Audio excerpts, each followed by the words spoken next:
Jag gillar hellre att vara tyst än att le, för att jag vill inte säga fel liksom.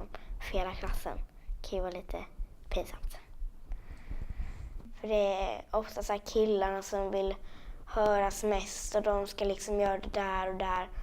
Och så liksom, då kan det bli lite jobbigt för de blir alltid tagna, inte för att jag har något problem att jag inte får svara. Men ibland kan det vara jobbigt att de ska vara de stora superhjältarna i klassen och sånt där. Det gillar inte jag.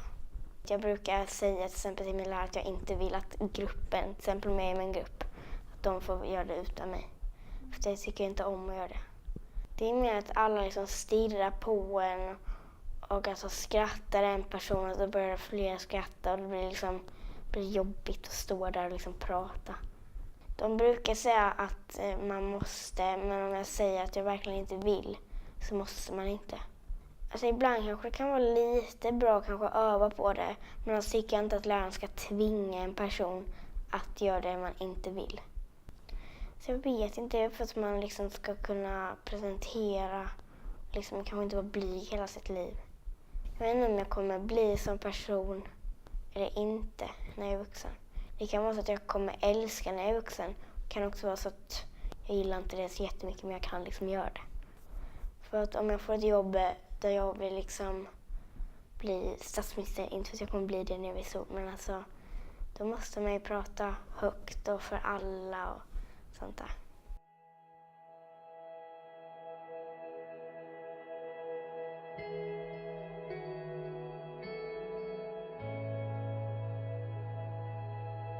Min sociala ångest kretsar främst kring skolan. Alla situationer i skolan som innebär att jag är i fokus, till exempel att presentera mig själv eller att hålla tal. Det är liksom en skillnad på att tycka något är smått obehagligt till skillnad från att liksom få ångest. Och det tror jag många har svårt att förstå. Lärare och andra har ofta bemött det på det sättet att de antingen så försöker de säga att det inte är ovanligt att tycka sådana situationer är jobbiga. Att alla tycker det är jobbigt, men man måste göra det oavsett.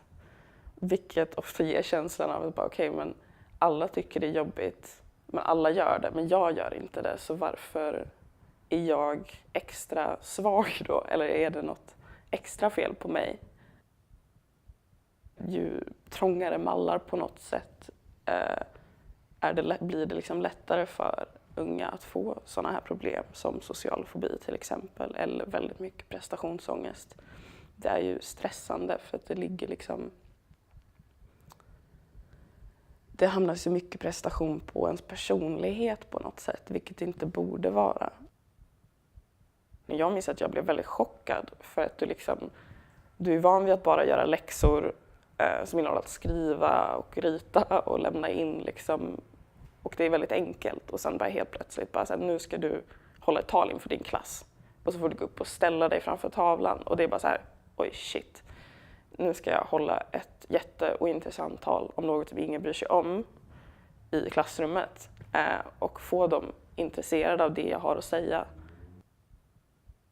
Jag har funderat jättemycket på vad man kan göra i skolan för att ändra på det här. Liksom.